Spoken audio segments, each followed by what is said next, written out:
Guerra invisível, o conflito por trás da história, por trás da profecia e o conflito por trás do seu e do meu coração. Vamos ler lá capítulo 10 de Daniel. Ellen, você pode passar aí pra gente? Capítulo 10 de Daniel. Eu sugiro que você, se você puder abrir sua Bíblia aí, deixar para você consultar o que eu vou falar depois, tirar sua dúvida. Daniel capítulo 10 começa assim: no terceiro ano do reinado de Ciro, rei da Pérsia, Daniel, também chamado de Beltesazar, teve outra visão. Ele entendeu que essa visão era verdadeira e se referia a certos acontecimentos que ocorreriam no futuro, tempos de guerra e de grande dificuldade. Eu, Daniel, recebi essa visão depois de passar 3 semanas de luto. Ou, em outra versão, eu fiquei triste por 3 semanas. Durante todo esse tempo, não havia comido nada saboroso. Não tinha provado nenhuma carne, nenhum vinho, não tinha usado nenhuma loção perfumada, até passarem as 3 semanas. Isso aqui é o famoso jejum de Daniel. Quem já ouviu falar aí do jejum de Daniel? O jejum de Daniel simplesmente foi feito porque ele queria entender mais das revelações do futuro.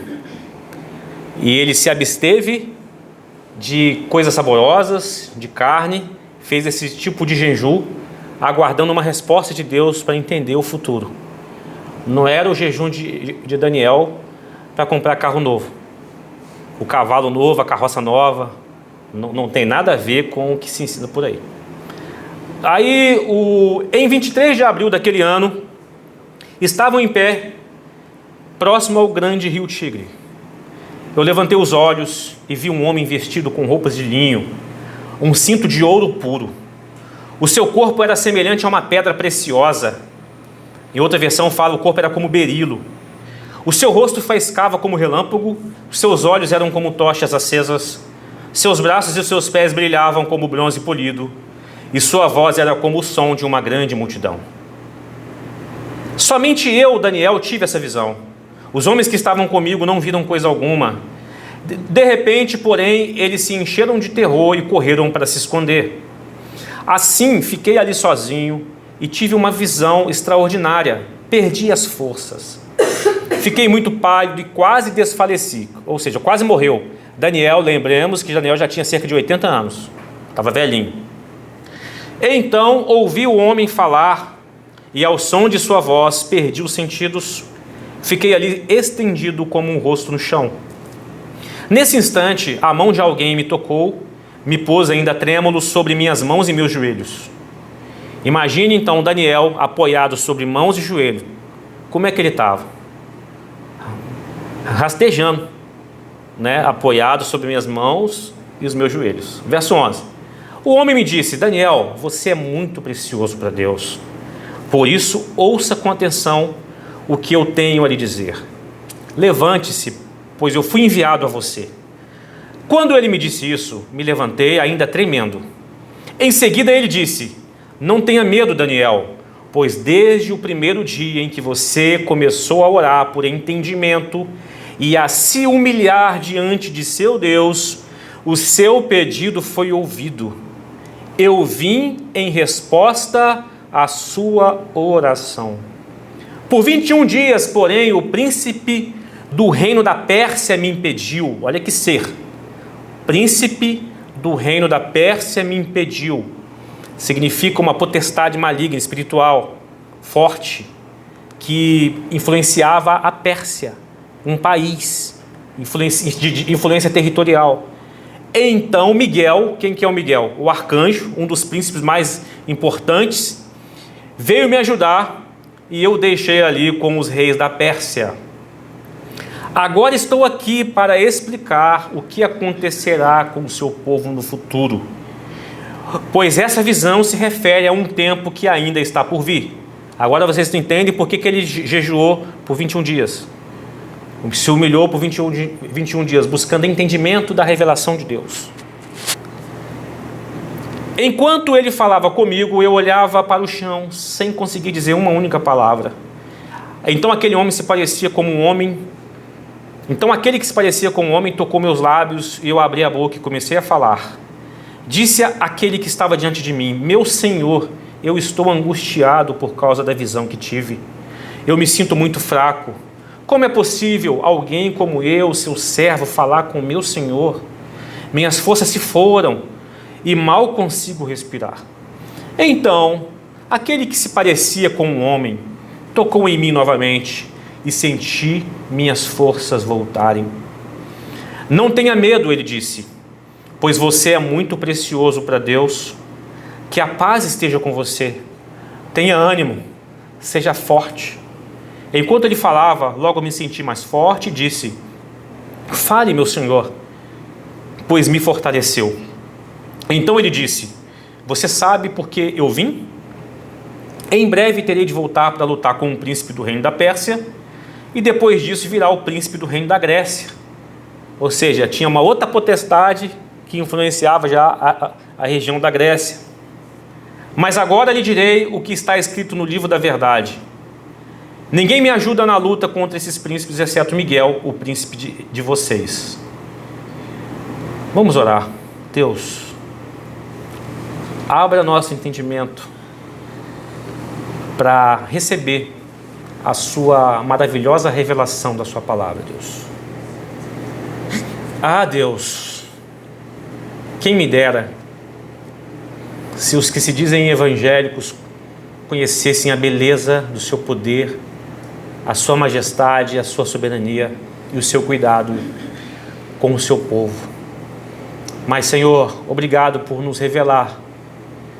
Obrigado, Senhor, porque, inclusive no capítulo 12 desse mesmo livro profético, que naqueles dias, nos dias que estariam se consolidando, o conhecimento aumentaria, e o conhecimento dessa revelação. Então, Senhor, que bom, a gente se sente privilegiado de conhecer a sua revelação desses tempos, Senhor. Muito obrigado por isso. Amém. Irmãos, a vida cristã, ela acontece em meio a uma guerra espiritual real. A guerra molda a história, influencia nações, atinge o nosso coração. E Deus, soberanamente, reina, governa, sobre tudo, sobre todos, e fortalece os seus servos que permanecem firmes.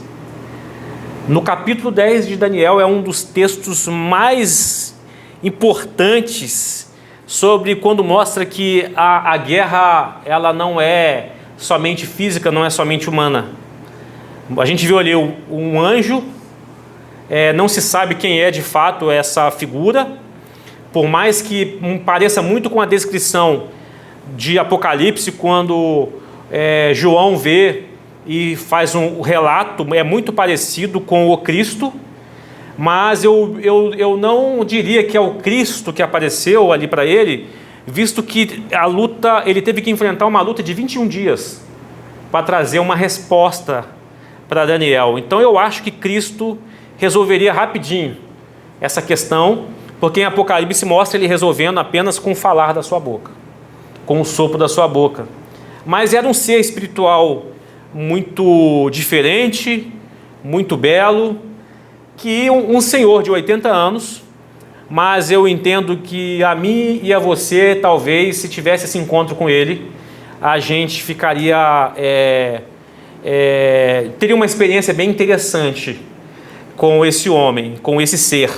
Então já Daniel idoso estava buscando entender a revelação do tempo do fim, muito interessado com o tempo do fim. Então 3 semanas de oração, de jejum, Daniel recebe uma visita espiritual, celestial, porque ele estava numa luta em oração, jejum e oração. E se ele manteve o costume que ele fazia quando era novo, Daniel orava 3 vezes ao dia. Aí ele entende, né? A revelação mostra que Daniel orando no seu quarto, talvez, ou na sua janela voltada para Jerusalém, que ele gostava de fazer isso, enquanto ele orava, mal ele sabia que estava havendo uma guerra. Uma guerra onde um ser celestial de Deus ficou 21 dias retido para vir conversar com ele. Olha que coisa muito interessante, né? Aí, ou seja, guerra não é só guerra de nações. Por trás das guerras existem lutas bravas no cenário espiritual. Por trás das suas orações existem lutas bravas na realidade espiritual. Daniel sente medo, sente fraqueza, angústia, é fortalecido pelo toque divino, e Deus fortalece também a você. As suas orações também têm poder de mover a realidade espiritual, e Deus tem o poder para tocar em você. O que a gente pode aprender com essa revelação das Escrituras? A primeira coisa que a gente aprende é que a glória de Deus expõe a nossa fraqueza. Lembre que em Apocalipse, quando João vê o Cristo, muito parecido com a figura que Daniel viu, ele fica fraco, ele se prostra. Então a glória de Deus não revela somente nossa fraqueza, mas ela também transforma a nossa vida em dependência. Diz o texto de Daniel, capítulo 5 e 6, capítulo 10, verso 5 e 6, eu levantei os olhos, vi um homem vestido com roupas de linho, cinto de ouro puro, seu corpo era semelhante a berilo ou pedra preciosa. Eu fui pesquisar lá, berilo é uma pedra de várias cores, mas a pedra mais pura é incolor. Imagine a figura que apareceu para Daniel, espetacular, né? Rosto faiscando como relâmpago, olhos como tochas acesas, braços e pés brilhavam como bronze polido, e voz era uma voz som de uma grande multidão, deve ser uma voz bem grave, aveludada, sei lá, né? A gente fica aqui tentando entender uma voz como o som de uma grande multidão. Aí ele fala que essa visão foi extraordinária, no verso 8, ficou pálido e ainda trêmulo sobre minhas mãos e meus joelhos. Então Daniel ficou no chão. Os dois joelhos e as mãos apoiados no chão. E na Corrigida e Fiel, na outra tradução, diz: fez com que eu me movesse sobre os meus joelhos e sobre as palmas das minhas mãos. Ou seja, ele rastejou de fraqueza, de ter contato com esse ser espiritual do bem, de Deus. Um exemplo semelhante ao que aconteceu com o profeta Isaías. No capítulo 6 ele fala: no ano que morreu o rei Uzias, eu vi o Senhor. Ele estava sentado em um trono alto, o seu manto enchia o templo, havia serafins acima deles, com 6 asas, 2 asas cobriam o rosto, 2 cobriam os pés e 2 voavam. E diziam em voz uns aos outros: Santo, Santo, Santo é o Senhor dos exércitos. Ou seja, separado da contaminação humana e do cosmos, é o Senhor dos exércitos. Ou seja, ele é perfeito. E ele é perfeito. Aí ele disse no verso 5 de Isaías 6: estou perdido. Estou perdido, pois eu sou um homem de lábios impuros, vivo no meio de pessoas com lábios impuros. Meus olhos viram um rei, o Senhor dos exércitos. A presença, a visão do Senhor, nós humanos não glorificados, ainda não fomos glorificados, ainda não recebemos um corpo glorificado, trazem em nós temor, trazem num ser humano comum até medo. Aí vem um anjo, toca nos lábios dele com uma brasa do altar do templo e diz: sua culpa foi removida, Isaías, os seus pecados foram perdoados. E aí ele fala assim, o Senhor pergunta: quem eu enviarei como mensageiro a este povo? Quem eu enviarei para pregar a um povo rebelde, a um povo que me abandona? Quem irá por nós? Aí, depois de ter a visão de Deus, depois de ser tocado por um anjo, agora seus pecados estão perdoados. O que ele falou? Quem lembra o que ele falou? Envia-me. Eis-me aqui, envia-me. O que a gente aprende mais uma vez aqui? Quando a gente entende de fato a grandeza, a majestade, o poder de Deus, a gente passa a servi-lo. A gente fica encantado. Tem essa frase aqui: a presença de Deus não apenas humilha o humano, mas purifica o ser humano para servi-lo. A nossa rejeição a servir a Deus, o nosso descaso em amar a Deus sobre todas as coisas, eu estou falando, quando é sobre todas as coisas, é sobre todas as coisas mesmo. Significa que a gente não entendeu ainda a grandiosidade de quem é Deus. Não entendeu nada do tamanho, do poder, da majestade, de como nós somos frágeis, fracos. Então, antes da gente ser usado por Deus, a gente precisa ser quebrantado por Ele. Antes de Deus trabalhar na sua vida, você e eu precisamos ter um encontro com Deus. Não há espaço nas Escrituras para religião evangélica, de ir no domingo por obrigação para bater cartão. As Escrituras estão nos chamando para relacionamento com Deus em temor, admiração, respeito, reverência e obediência. Não há espaço para a experiência dominical de ir num culto para ver um show, para ver luzes, fumaça, adquirir, manifestar em nós a dopamina, a serotonina, e nosso culto foi maravilhoso. O Senhor, o crente que resiste às trevas e o mal, ele precisa primeiro ajoelhar-se diante da luz. O crente, para vencer o mal, ele só vai vencer o mal em sua vida se ele se ajoelhar e se prostrar diante da luz do Senhor. Diante da figura poderosa, majestosa do Criador. Assim como Daniel e Isaías, os cristãos precisam de uma visão renovada da santidade de Deus, que produz verdadeira força espiritual. Porque muitos estão fracos, porque ainda não tiveram e não se prostraram diante daquele que é majestoso, poderoso, que mostra que nós somos fracos e dependentes dele. Quando você pensa quem é Deus, como é que você se sente? Eu já vi gente falando assim, é o cara, Deus é o cara lá de cima, né? É o gente boa, é o camarada, é meu brother. Outros colocam Deus como carente, Deus precisa tanto de você, aceita Jesus. Outros mostram que Deus é um garçom, que você vai, se você fizer os 21 dias de jejum de Daniel, ele vai te dar coisas boas. Cuidado, Deus não é esse que eles pintam. Aliás, inclusive, cuidado com o Jesus do The Chosen. A série The Chosen é maravilhosa, tá? Eu curto pra caramba, eu entendo quando eles usam outros contextos para gerar um pano de fundo histórico, para a história, né?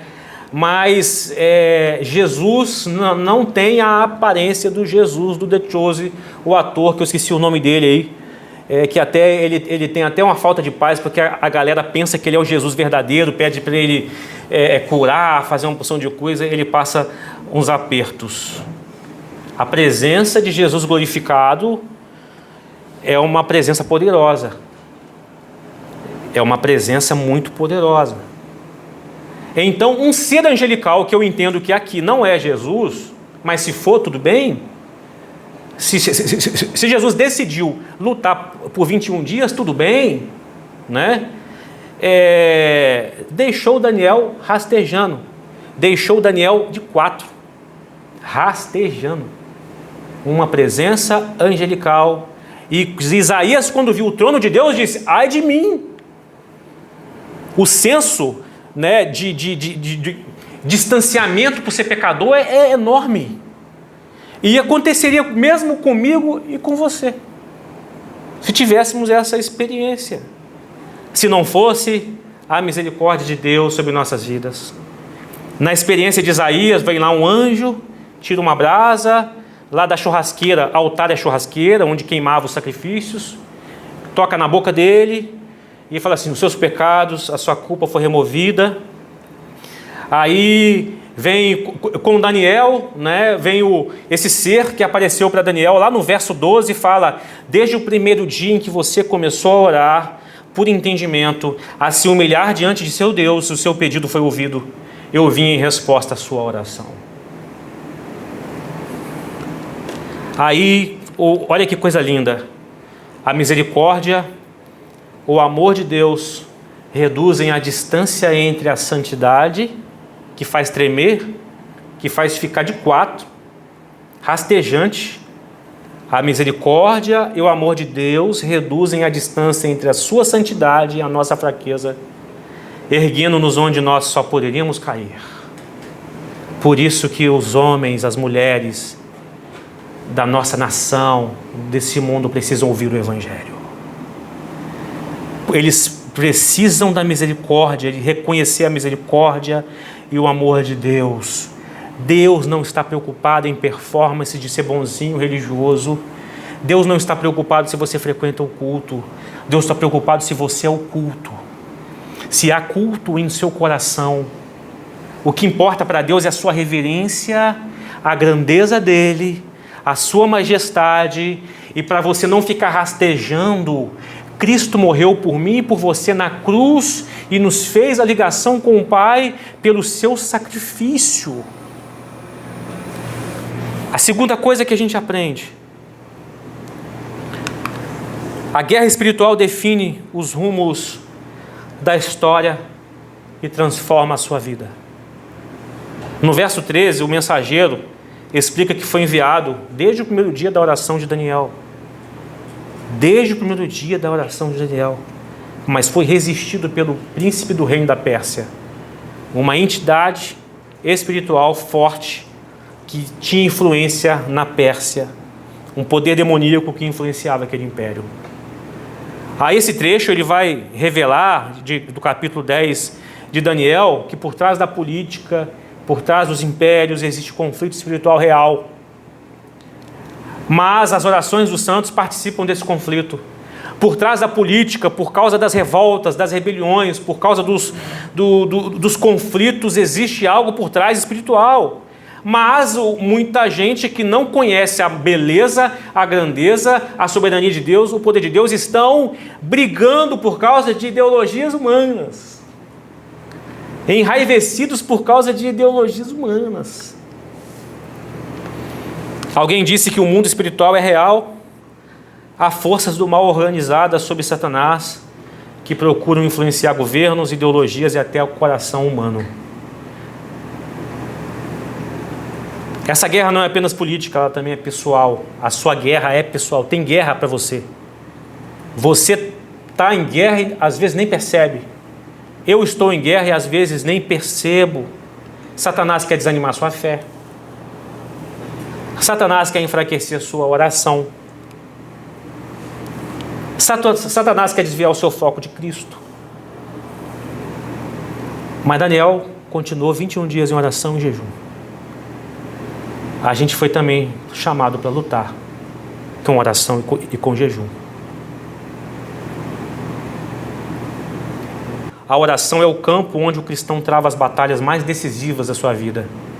E quão pouco valor a gente dá à oração. Quanto resto que sobra durante o dia para a gente fazer em oração. A sua oração pode ser mais poderosa do que você imagina. O anjo falou no verso 12: não tenha medo, Daniel. Desde o primeiro dia em que você começou a orar por entendimento, se humilhar diante de Deus, eu parti para te atender, para te trazer a resposta. Mas isso acontece só com Daniel? Por que só com Daniel? Não, era para você também receber. Para eu receber também. Mas a gente não acredita. Aí, às vezes demora. Demora, a gente desiste. E Jesus disse: quando o Filho do Homem voltar, haverá fé na terra? Porque a galera não deixa de bater. Desiste de bater na porta, de continuar em oração. É guerra, irmãos. É guerra. A gente precisa perseverar na guerra. Ou quando demora demais, ele já respondeu e a gente não percebeu. Há casos também que Deus já respondeu com o óbvio, né? Já respondeu com o óbvio e a pessoa não entendeu que aquilo ali não é para ela. Não é o que Deus determinou, porque as circunstâncias já dão as respostas. A demora de Deus, então, não é silêncio, pode estar havendo guerra. E a gente não pode desanimar e desistir. A guerra acontece ela acontece no invisível, na sua casa. A guerra pode acontecer no seu trabalho. A guerra pode acontecer na sua igreja. A guerra pode acontecer e ninguém está percebendo isso. Igrejas sendo influenciadas por Satanás. Lideranças influenciadas por Satanás. Membros influenciados por Satanás. No seu trabalho, circunstâncias de conflito, pode estar sendo influenciado por demônios. E aí, você vai matar o parceiro de trabalho, vai odiar, vai partir para cima? Ore por ele. Eu conheço exemplos de pessoas que começaram a interceder lá no seu local de trabalho e hoje são amigos. São amigos. Né, dona Ellen? Satanás quer influenciar a sua paz interior. E é guerra. É guerra, né? É guerra. E eu me lembro, né? Mais uma vez vou contar para vocês, porque tem gente aqui que não ouviu. Quando eu era líder de jovens, eu tive uma experiência eu queria ter uma experiência com o ser do bem, mas eu tive uma experiência com o ser do mal. Eu era líder de jovens e a gente ia fazer um evento em novembro, em Volta Redonda, chove pra caramba, e eu caí na loucura. Eu era muito audacioso, né? Subi no púlpito, falei assim, a igreja lotada, e falei assim: irmãos, é o seguinte, terça-feira, era domingo à noite, terça-feira é evento dos jovens, e é novembro, é finados, todo finado chove, mas eu quero dizer o seguinte: se eu for homem de Deus, terça-feira não vai chover. Falei com raiva, e aí a galera: caramba, você é doido. Eu cheguei em casa, falei assim: que loucura que eu cometi. Aí eu tremi, né? Falei assim, na empolgação, bem mais jovem, né? E aí fui orar, falei assim: meu Deus, que loucura. Aí foi segunda-feira, chovendo, uma chuva grossa. À noite tinha um evento na igreja, uma reunião, um telhado de zinco do estacionamento grande, aquela chuva, e o evento era terça de manhã. Eu tinha segurado o ônibus e o sítio que a gente ia com jovens, com o meu cheque, e a galera não pagou porque estava vendo que era chuva. A galera também, traída essa galera, né? E me deixou, eu duro, aí vai entrar meu cheque e não houve evento. Fui para casa na segunda noite e fui orar, e alguém disse na segunda noite: Edilson, impossível amanhã não chover. Impossível amanhã não chover. Eu falei assim: você não conhece o Deus que eu tenho.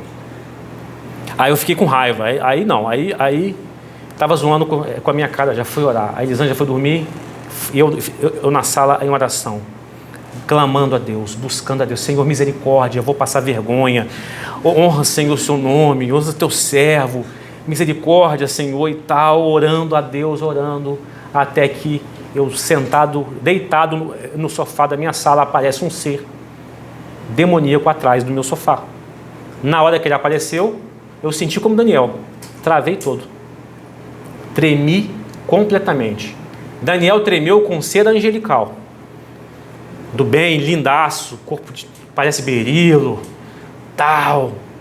Eu travei com um ser horroroso, que eu não sei nem explicar como é, mas o que eu me lembro é que ele gesticulava, eu deitado aqui no sofá, ele atrás assim, ele fazia assim para mim, gesticulava, e como palavras de raiva, de ódio contra mim.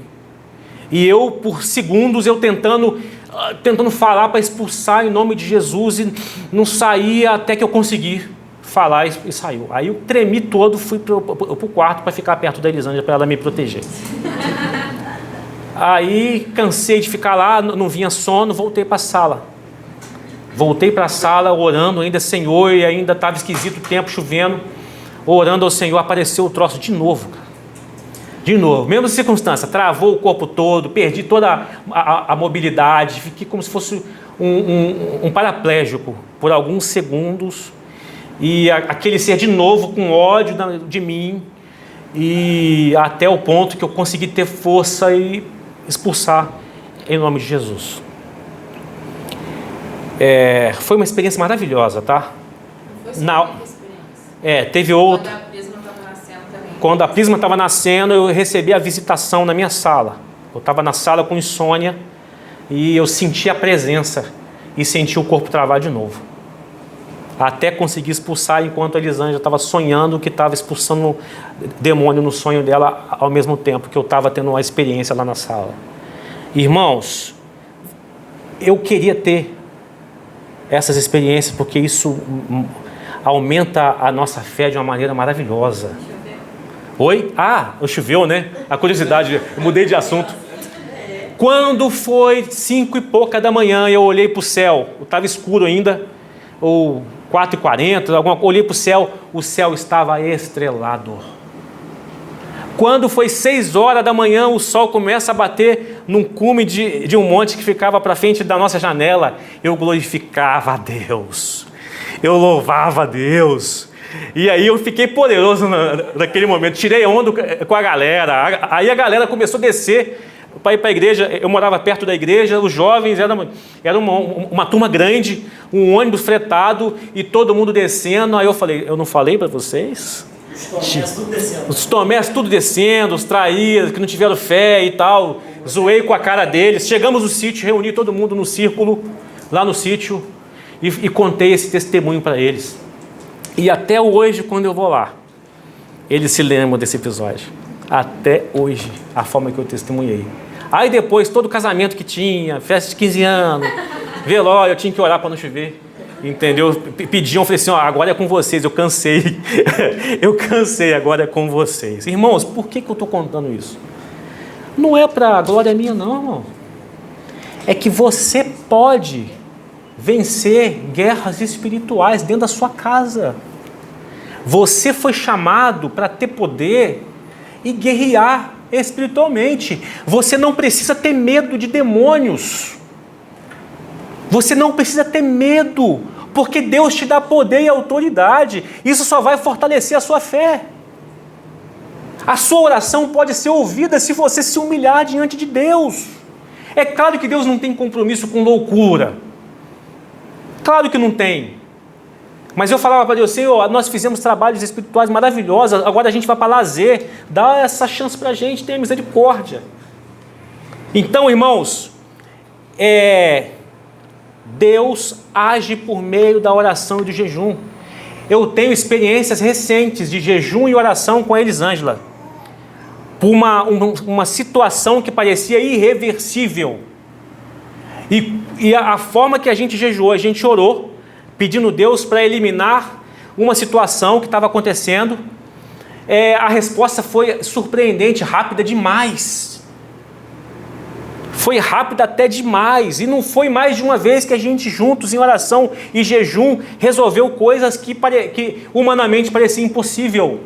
Você também pode fazer isso. Eu não sei se você tem uma experiência assim. Se você quiser, eu te dou a oportunidade para contar aqui, para edificar uns aos outros. Então Daniel está exausto, e aí Deus, nessa guerra invisível, o Deus da guerra invisível concede força aos que admitem suas fragilidades. Daniel está exausto, diz que está fraco. O anjo toca, não temas, você é um homem muito amado, a paz seja contigo, ser forte, Daniel. Talvez você esteja fraco igual Daniel, mas talvez não nem por ver Deus, mas devido às circunstâncias e às lutas da vida. O Evangelho, além de ser o Evangelho da salvação eterna em Cristo, que mostra Deus se humilhando numa morte de cruz, e por causa dos seus pecados, e porque a gente não é digno de pagar pelos nossos pecados, e Deus morre, somente o sangue de Deus é o justo na balança da justiça. Evangelho, ele é algo muito, não é Alguém disse que fé é algo irracional. Não, o evangelho é altamente racional, judicial, histórico, cronológico. Por isso que o nosso culto deve ser racional e é experiencial. Você pode ter experiências de vitórias contra as potestades espirituais. Você pode ser cheio do Espírito Santo. O evangelho é experiencial. Não temas, homem muito amado, não temas, mulher jovem muito amado, ser forte. Antes de Deus revelar o futuro, Deus cura o coração de Daniel. Deus quer curar o meu e o seu coração. O mesmo Deus que comanda exércitos celestiais nas guerras, nos mundos, Ele toca um profeta abatido e faz se levantar novamente. Aí tem uma frase maravilhosa que é: a força que sustenta o cristão não é psicológica e nem natural. É o poder de Cristo habitando em sua fraqueza. Não é com livro de autoajuda que você vai ter força. Você faz terapia? Faça. Mas a força para você vencer as potestades, a guerra espiritual e ter poder é Cristo habitando na sua fraqueza. O mesmo Cristo que venceu o inimigo na cruz, Ele te toca e te fortalece. Quando você se sentir exausto, lembre que a batalha não é sua. Aí eu gosto de um texto lá de 2 Crônicas 20, foi uma das mensagens que eu preguei quando eu comecei a pregar, lá quando eu era líder de jovens, Josafá na guerra. Aí vem um profeta e fala assim: escute, rei Josafá, assim diz o Senhor. Não tenha medo, não fiquem desanimados por causa desse exército imenso. A batalha não é sua, a batalha é de Deus. Às vezes dentro da sua casa a batalha não é sua, a batalha é de Deus. No seu trabalho a batalha não é sua, a batalha é de Deus. Deus não está procurando guerreiros invencíveis. Deus não está nem aí para guerreiros. Deus não está nem aí para um grupo de pessoas que começam a falar frases de efeito e gritar, porque tem cultos assim. Eu não sei se você já viu, a galera... Deus está procurando corações quebrantados, que entendem que são fracos e estão dispostos a depender dele. Para a gente terminar, Daniel 10 revela guerra.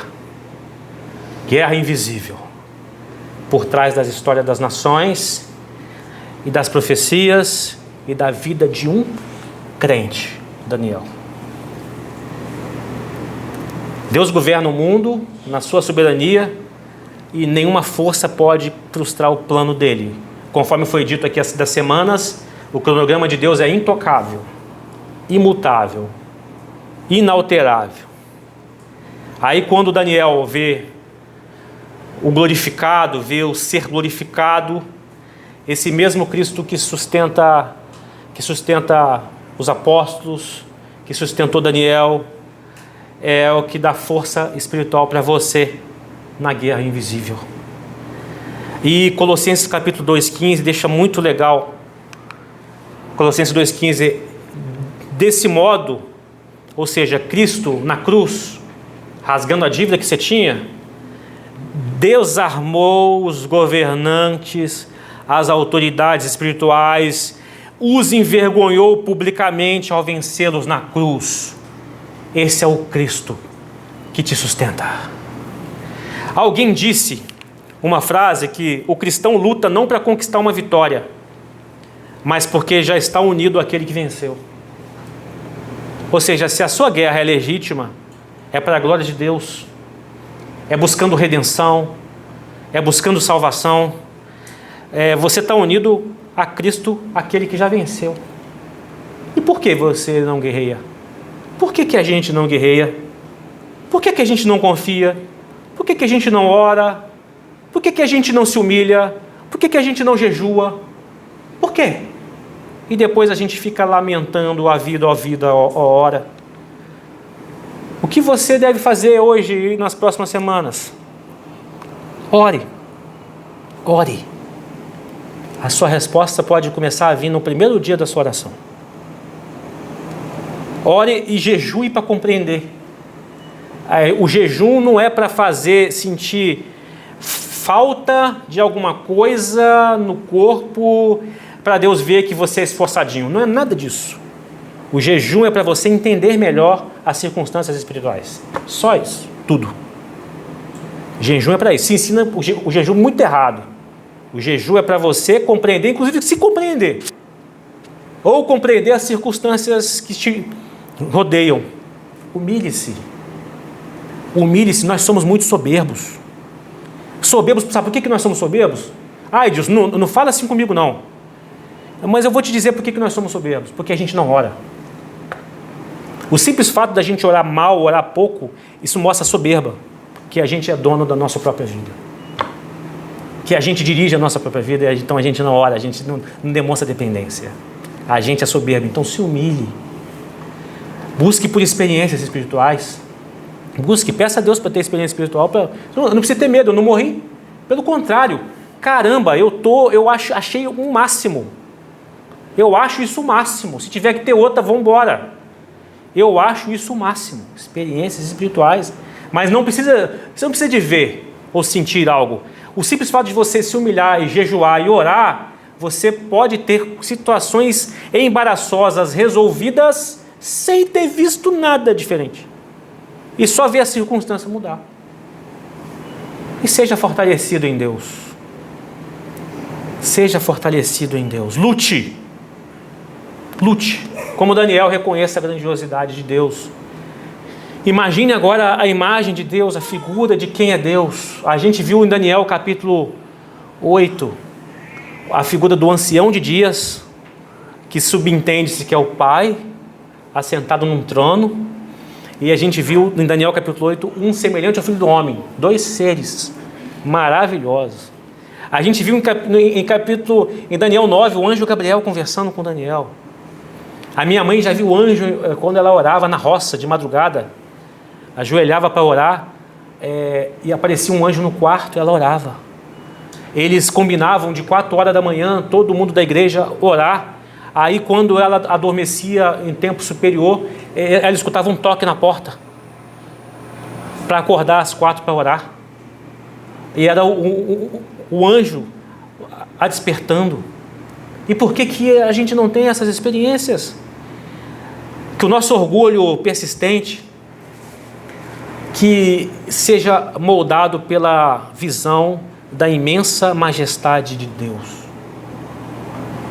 Imensa majestade de Deus. Se você tiver essa visão no seu cérebro desenhada da imensa majestade de Deus, a sua vida muda.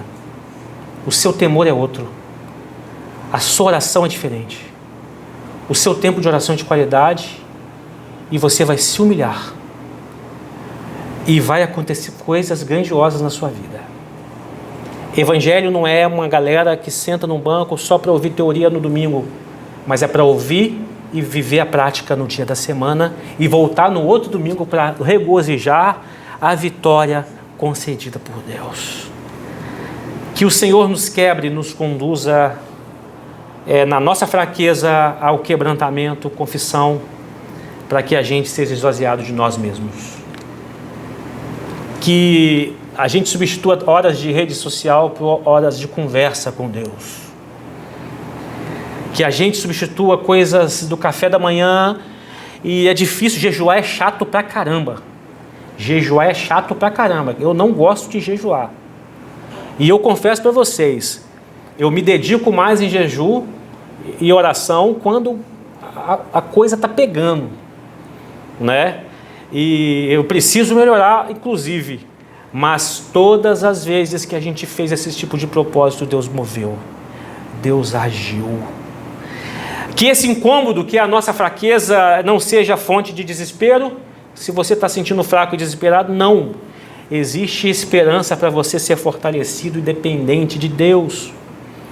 A guerra é invisível, que a sua incapacidade seja convertida na graça de Deus.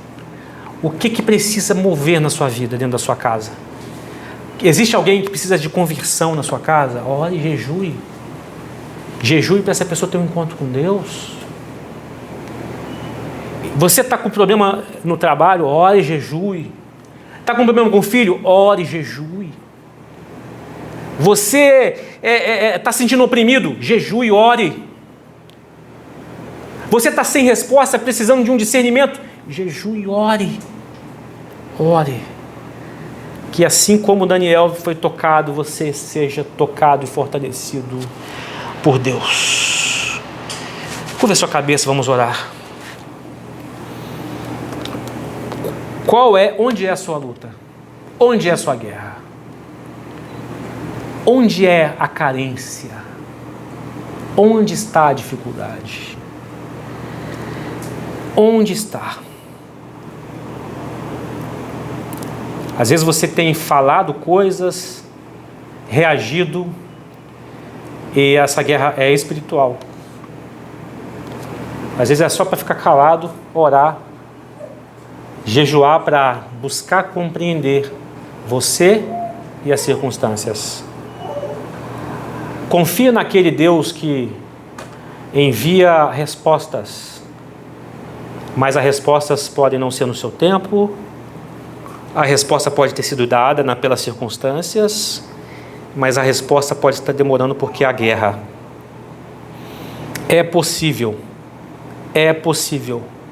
mas antes disso, reconheça a sua fragilidade, reconheça que você é fraco diante da beleza, majestade e poder de Deus, mas que isso seja substituído por temor, admiração, respeito e obediência, humildade. Quando a gente deixa de orar, a gente está explicitando para Deus que nós somos orgulhosos. Ó Deus, por favor, perdoa os nossos pecados. Perdoa quando a gente não crê. Perdoa porque nós somos muitas vezes crente de teoria. Perdoa porque muitas vezes nós não buscamos a experiência. Perdoa-nos, Senhor, porque muitas vezes a gente não entendeu qual é a figura de um Deus criador, soberano e poderoso, e a gente não te serve com qualidade, Senhor. Perdoa os nossos pecados.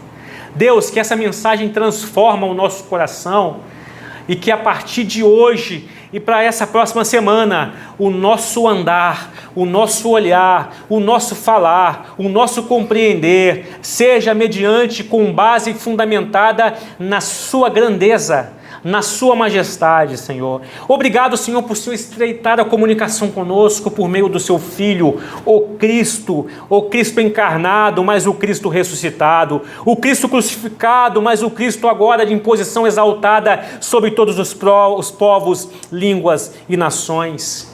Ó Deus, ajude-nos a vencer essa batalha. Fortaleça a fé dos meus irmãos, fortaleça a minha fé, fortaleça a Prisma, Senhor. Por favor, fortaleça a sua igreja. Dai-nos cada vez mais um senso de responsabilidade com a sua obra, com a sua igreja, com o anúncio do Evangelho e com o serviço aos outros, Senhor. Por favor, dai-nos direção, Senhor, dai-nos sabedoria e toque, Senhor, em cada vida, em cada casa.